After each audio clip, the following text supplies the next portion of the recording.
Oi, gente. Hoje nós vamos falar de um personagem que com certeza todo mundo conhece. Esse personagem é a Barbie.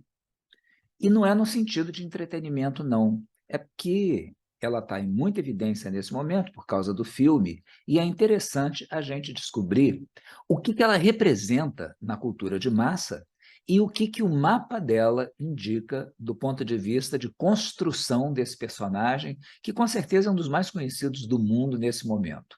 Então vamos lá. O lançamento da Barbie aconteceu no dia 9 de março de 1959, ou seja, ela está hoje com 64 anos. O casal que dirigia a empresa Mattel era Elliot e Ruth Handler, dois americanos da Califórnia. Aliás, eu não sei se eles são da Califórnia, mas a fábrica é na Califórnia, num lugar chamado El Segundo. E a Ruth estava na Alemanha quando ela conheceu uma boneca que chamou a atenção dela. Essa boneca se chamava Build Lily e ela tinha algumas características que eram bastante diferentes das bonecas convencionais que eram encontradas nos Estados Unidos. Essa aqui é a Build Lily. Vocês vejam que ela é uma figura alongada, foi daí que veio a ideia de fazer a Barbie também longilínea, né? Muito magra, magérrima, na verdade. E a Lily é uma boneca que veio de uma tirinha de jornal ainda anterior que saía num diário importante de Berlim chamado Bild. Bem, de que tratava essa tirinha de quadrinhos? A Lily era uma garota, uma adulta, assim, extremamente voraz por dinheiro, interesseira, e ela estava sempre caçando homens ricos. E ela usava todo o charme dela, toda a sensualidade dela, exatamente para fazer suas conquistas de homens que pudessem bancá-la com dinheiro, de ajudá-la a fazer sucesso de alguma maneira, se dar bem. Então, o comportamento da Lily oscilava entre um erotismo, o erotismo está presente o tempo todo, mas às vezes chega às vias mesmo da pornografia. E aqui a gente vê um quadrinho da época, né? Vocês estão vendo ela aqui jogando charme em cima de dois, de acordo com o personagem, de acordo com o homem que ela quisesse conquistar, ela assumia características diferentes e jogava um charme diferente. E em 1955, depois de fazer sucesso no jornal por 3 anos, ela é transformada numa boneca por uma empresa alemã. A característica interessante é que essa boneca não era para crianças, era uma boneca para adultos. E essa boneca tinha uma conotação tão erótica quanto a da tirinha dos quadrinhos, e só era vendida em tabacarias e em lojas de bebida, quer dizer, em bares. É o tipo de lugar que criança não entra, né? Então, ela era feita realmente para adultos. Aí a pessoa entrava nesses locais e encontrava a boneca Lily, normalmente numa prateleira qualquer, de pernas abertas, com um ar provocante. Olha aí o olhar dela, sempre essa coisa assim, meio de lado, meio enviesado, né? E ela era adquirida por adultos, para finalidades adultas. Bom, olha as roupinhas aqui, por exemplo, que ela usa, sempre roupinhas sensuais também. E, então, é nessa boneca que se inspira a criação da Barbie. A Barbie é lançada em 1959 e um ano depois ela já está vendendo mais do que a Lily, alemã. E a dona da empresa, né, que fabricava a Lily, vai em cima, entra na justiça acusando a Mattel de roubo, de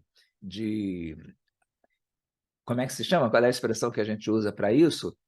Enfim, de quebra de propriedade intelectual.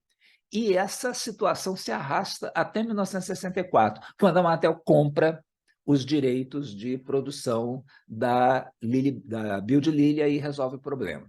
Bom, a Barbie, então, depois dessa origem esquisita, né, dessa filiação aí espiritual a esse personagem alemão, ela começa a provocar suas próprias polêmicas. Ao longo da história desses 64 anos, Barbie levantou muitas questões que foram discutidas por educadores, por psicólogos, etc., sendo que eu separei 4 aqui como mais importantes. A primeira é a história da dismorfia corporal, ou o transtorno dismórfico corporal, ou seja, supostamente a Barbie, supostamente não, isso é verdade mesmo, a Barbie provoca em muitos dos seus fãs uma sensação de inadequação com relação ao seu próprio corpo.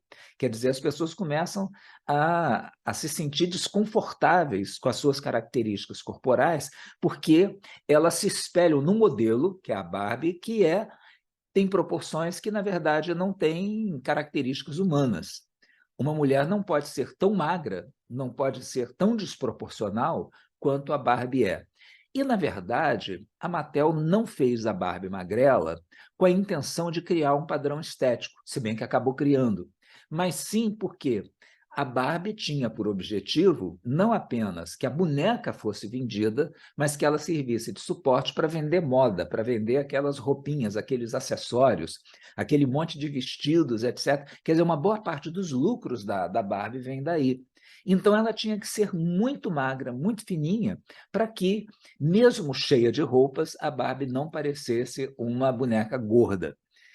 Bom, uma outra acusação que a Barbie sempre sofreu foi o de que ela contribuía para a supressão da infância, ou seja, como ela não era uma boneca feita para ser embalada como se fosse um bebê, ela não foi desenvolvida para estimular o desenvolvimento do sentimento maternal, de cuidado das meninas que ganhavam uma boneca dessa, ela acabava dando para as meninas uma imagem de adolescente que elas tentavam seguir antes do tempo. Então, a acusação é de que a Barbie estimulava que as meninas amadurecessem rápido demais, que elas se espelhassem naquele modelo para se comportar assim como pequenas adultas, já erotizadas, já sensuais, etc. E um outro problema que a Barbie também apresentaria seria a falta de representatividade étnica.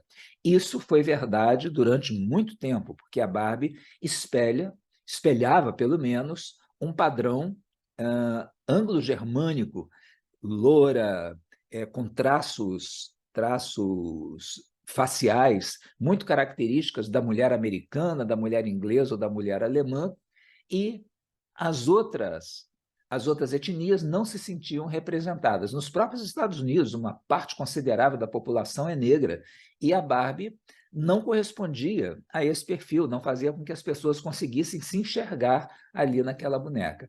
Esse problema começou a ser enfrentado pela Mattel já de algum tempo para cá, de algumas décadas para cá, só que a Mattel, no primeiro momento, fez Barbies de pele negra, de cabelo cacheado, mas que os traços faciais continuavam sendo exatamente os mesmos da Barbie original. Aí começou uma nova onda de reclamação. Olha, estão enganando a gente, porque a Barbie, ela agora tem pele negra, mas ela continua expressando um padrão estético de mulher loura americana. Aí, mais recentemente ainda, a Mattel começou a investir em Barbies efetivamente étnicas, ou seja, com traços faciais, com aparência, com proporções no corpo mais próximas da mulher negra, da mulher hispânica, da mulher japonesa, da mulher da Ásia Central e assim por diante, tanto que existem versões mais recentes da Barbie que não podem sequer ser reconhecidas como Barbie à primeira vista, de tão diferentes que elas são do padrão de 1959. Bom, aqui está o mapa da Barbie. Vocês já viram que essa capacidade da Barbie de se adaptar, de se transformar, de aparecer com várias caras, porque ao longo do tempo, ao longo dessas décadas todas, ela foi aeromoça, ela foi skatista, ela foi esquiadora, ela foi cadeirante até, né, numa versão mais recente. Enfim, ela parece que consegue vestir todos os personagens possíveis para agradar todo mundo. E esse mapa ajuda a compreender por quê. Esse mapa não se sabe exatamente que hora que a boneca foi lançada, mas esse mapa é o da lua nova de 9 de março de 1959, teve uma lua nova às 2h51 da manhã e levantado com a estrutura de casas da cidade sede da Mattel, El Segundo, na Califórnia.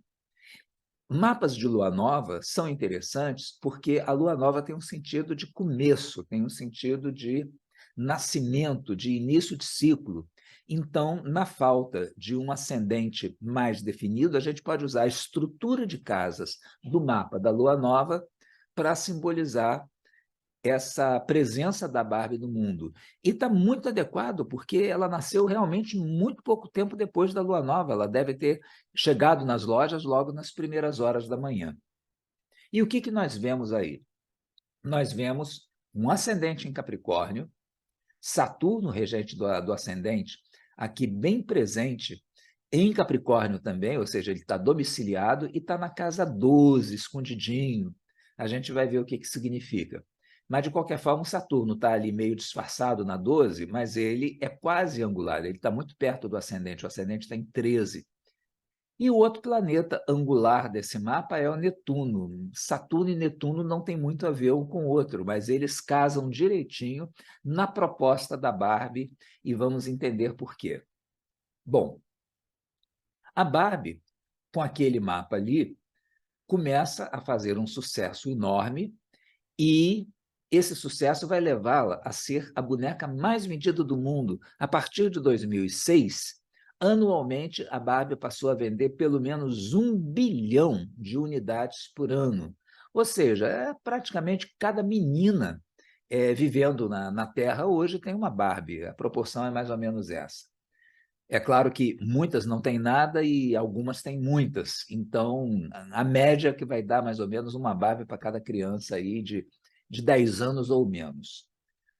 E aí tem uma coisa interessante. A Barbie, ela passou os primeiros 40, 45 anos sempre na crista da onda, sempre com uma força de marketing muito grande. Aí, a partir de 2014, as vendas dela começam a decrescer. E elas vão chegar no ponto mais baixo em 2017. Aí, até para testar esse mapa aí da Lua Nova, eu levantei as progressões secundárias para 2014 para 2017. Em 2014, a Lua progredida acaba de passar pela sua posição natal e está avançando para dentro da casa 3. Em 2017, ela chega ao ponto mais baixo da sua trajetória, ela chega no fundo do céu.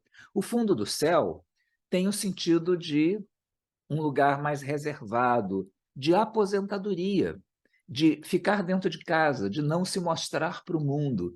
Então, naquele momento, a Lua progredida estava indicando isso, estava indicando um momento de declínio da popularidade da Barbie, e, inclusive, a Lua estava também fazendo uma oposição, olha com quem? Com o Netuno natal, lá no meio do céu. Lua-Netuno indica desgaste, aí no caso o desgaste da imagem da boneca, ou seja, estava tudo apontando para uma decadência.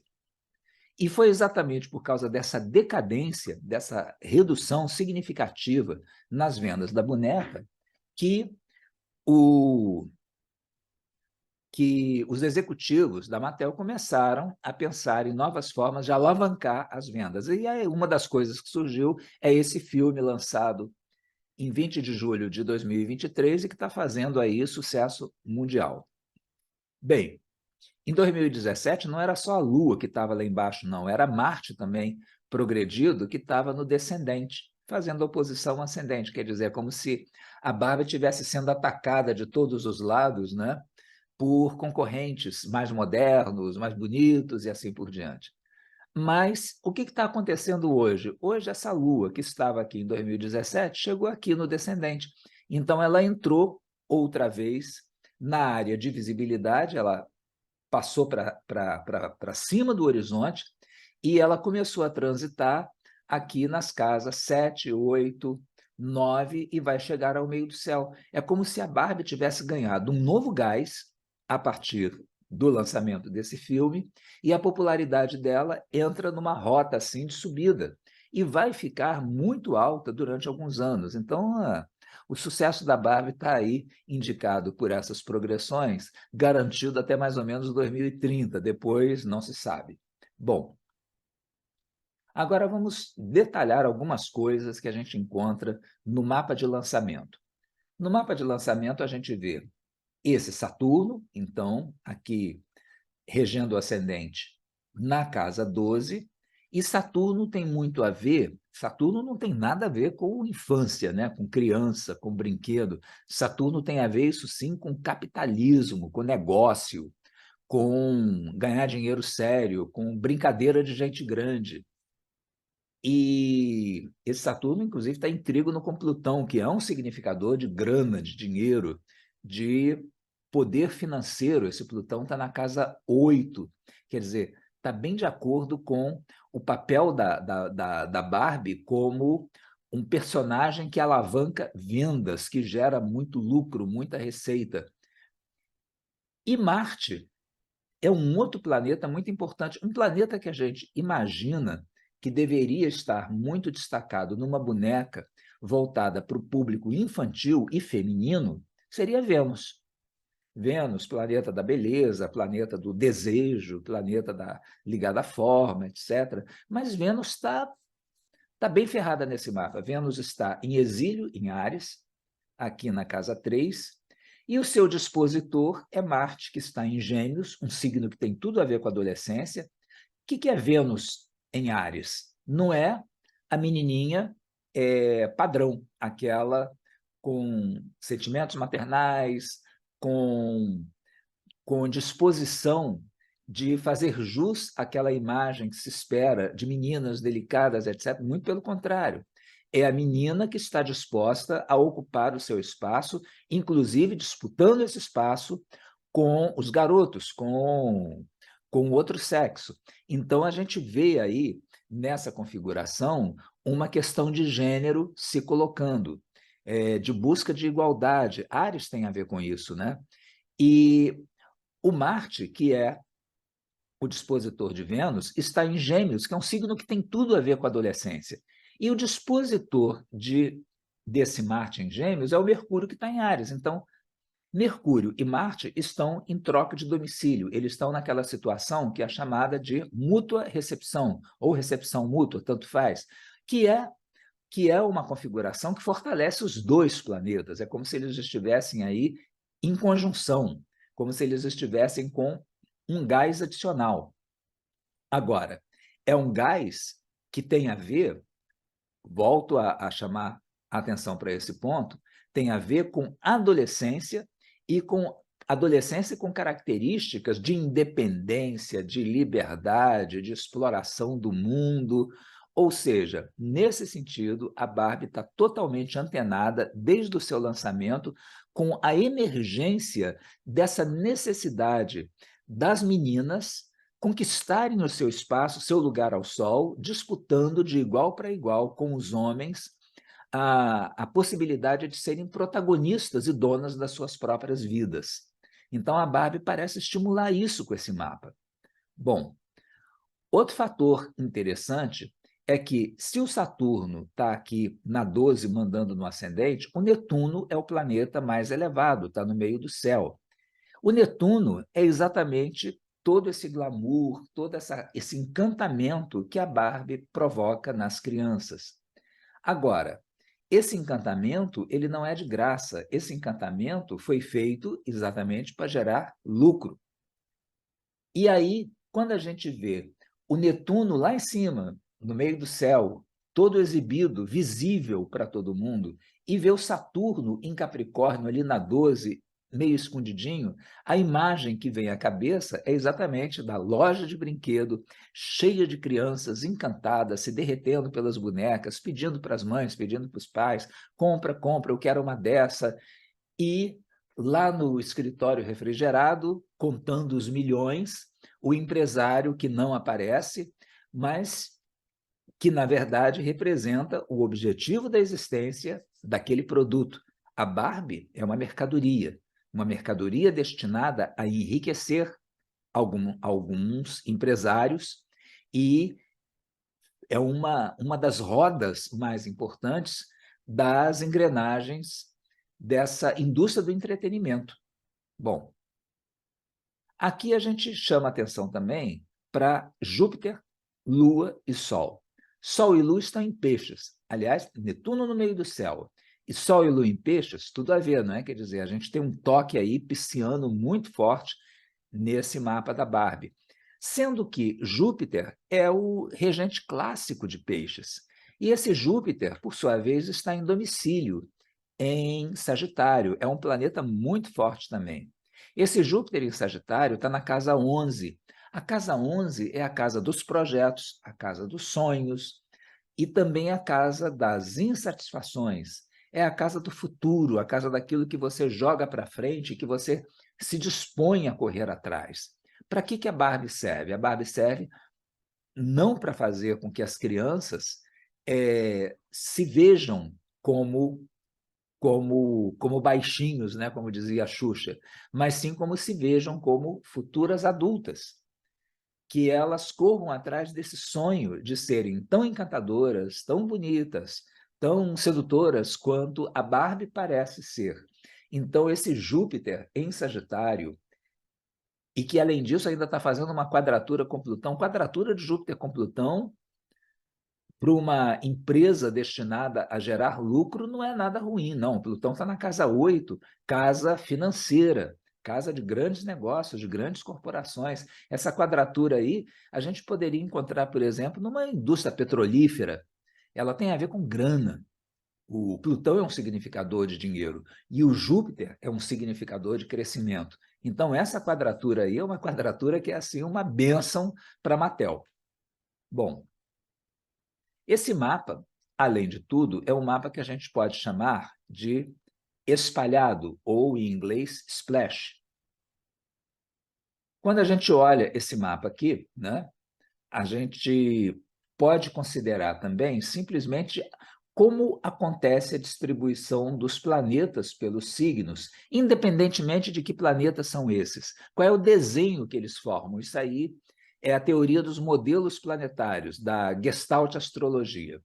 E nessa teoria, existe um modelo que ele não é muito comum, ele é bastante raro até, que é o splash, ou o espalhado, que é quando a gente tem, idealmente, um planeta em cada diferente signo. Então, considerando os 10 planetas que se usam habitualmente na análise astrológica, a gente teria 10 signos ocupados, um em cada um. Quando a gente tem esse desenho, isso indica uma pessoa que é capaz de juntar as coisas mais estranhas, mais estapafúrdias e dar sentido àquilo ali. Que ela é capaz de compreender expectativas e necessidades as mais diversas e conseguir modular o seu comportamento para poder atender essas expectativas. Uma pessoa, portanto, que apresenta um alto grau de versatilidade, de capacidade de metamorfose e assim por diante. O mapa da Barbie não chega a ser um splash perfeito, mas é o modelo que está mais próximo. Vocês observem, se eu contar aqui quantos signos estão ocupados, são 8 signos ocupados. Gente, você ter um mapa com 8 signos ocupados é muito difícil. Normalmente são 6, 5, 8. A gente já pode considerar como um caso de exceção. Significa exatamente que a gente está diante de uma dessas pessoas que é capaz de atrair e de organizar, que trabalhar e elaborar de alguma maneira coisas muito diferentes entre si, coisas aparentemente contraditórias que para outras pessoas não fariam sentido. E isso está no mapa da Barbie. E isso tem tudo a ver com a capacidade que essa boneca tem de encantar crianças nos Estados Unidos, mas também no Afeganistão, na Rússia, na China, em todos os países africanos, no Paraguai, na Bolívia, no interior da Amazônia e assim por diante. A Barbie é uma total e completa mutante. Ela tem muitas manifestações com aquelas roupinhas todas que ela tem, com aqueles acessórios com os quais ela é vendida, ela pode se transformar em qualquer coisa. Ela desperta muito a imaginação da criança nesse sentido. Então, é mais do que compreensível que ela tenha um mapa do tipo espalhado. totalmente de acordo com ela. Mas aí a gente entra numa questão do mito. Dificilmente um personagem da cultura de massa, personagem de história em quadrinho, de desenho animado, de novela de televisão e também bonecos, né, brinquedos, dificilmente ele vai cair no gosto do público, ele vai passar a fazer parte do imaginário coletivo se ele não incorporar algumas características que o aproximem desses mitos imemoriais que estão presentes no imaginário da humanidade há séculos, às vezes até há milênios. Aí a gente vai olhar lá para a mitologia grega e ver se tem algum personagem que se parece com a Barbie. E encontra esse aqui, Proteus. Proteus é uma divindade marinha, filho de Poseidon, portanto, o Senhor dos Mares, ele é o filho do Senhor dos Mares, e ele tem duas características muito interessantes. A primeira deles é que ele tem o dom de profetizar. Bom, onde você encontra alguém que tem o dom de profetizar, vai ter sempre um monte de gente querendo conhecer o seu futuro, né? E correndo atrás, pedindo que aquele ser especial faça uma leitura do futuro. Só que Proteus odeia isso. Proteus, quando alguém procurava ele pedindo uma profecia, ele sumia, ele se escondia. E ele tinha a capacidade de se transformar no que ele quisesse. Então, tem várias lendas envolvendo Proteus, em que ele é buscado, ele é caçado por outras figuras lá da mitologia grega que fazem com ele de tudo, tentam amarrá-lo, tentam arrastá-lo, juntam um batalhão de gente, tentam feri-lo, mas aí ele se transforma em porco, se transforma em cavalo, se transforma em peixe, e, em última instância, ele se transforma em água e corre para o fundo do oceano. Então, pouquíssimas vezes ele pôde ser capturado, e só capturado realmente com muita técnica, com muita arte, com muito esforço, é que aí sim, na falta de outra opção, ele acabava fazendo as suas profecias. Pois bem, esse ser aí, mutante, porque o Proteus é um mutante, com tantas artimanhas para poder se transformar no que ele quisesse, ele parece ser o protótipo remoto da Barbie hoje, que também é capaz de se transformar no que quiser. E olha que o Proteus é filho de Netuno, portanto, Netuno tem a ver com a ilusão.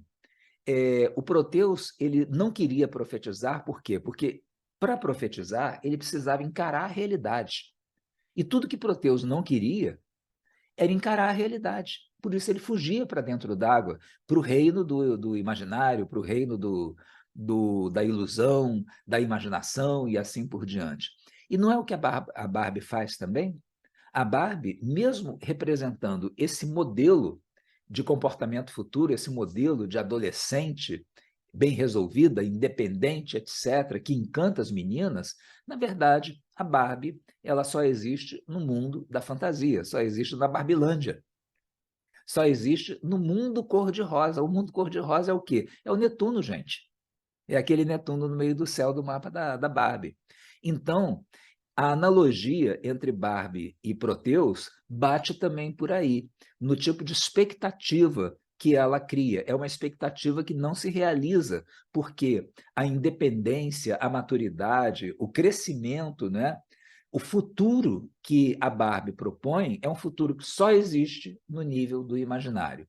E aí a gente passa a ter um comportamento doentio de muitos fãs da Barbie, que vai fazer com que se transformem em proteus modernos, mas absolutamente deformados, como é o caso dessas meninas que se transformam em Barbie humanas, ou de garotos que resolvem se transformar em Ken, né? O companheiro da Barbie, o namorado dela, em Kens humanos, que são pessoas que se submetem a cirurgias mutiladoras, como essa menina aqui, para ficar com cintura fina, para ficar com uma aparência de boneca, para deter a passagem do tempo. Olha lá de novo o Netuno. Netuno tem muito a ver com isso, com essa ilusão de que a gente vai deter a passagem do tempo, que a gente não vai envelhecer, de que a gente vai ter uma vida eterna dentro de um mundo paralelo. É isso que a Barbie significa também. E esse é o lado mais perverso dela, né? porque na medida em que ela estimula esse tipo de comportamento e estimula também a anorexia, essa magreza doentia que acaba, às vezes, levando a pessoa à morte, ela acaba exibindo um lado tremendamente sombrio que não condiz realmente com aquele Netuno de aparência brilhante e luminosa lá no meio do céu. Bom, então é isso. É claro que a gente não pode culpar a Barbie por todos os males do mundo, mas alguma responsabilidade ela tem, não ela como personagem, mas toda a ganância da indústria que está por trás da produção dessa boneca e que precisa vender a qualquer custo para que as caixas registradoras continuem tilintando. É isso, gente.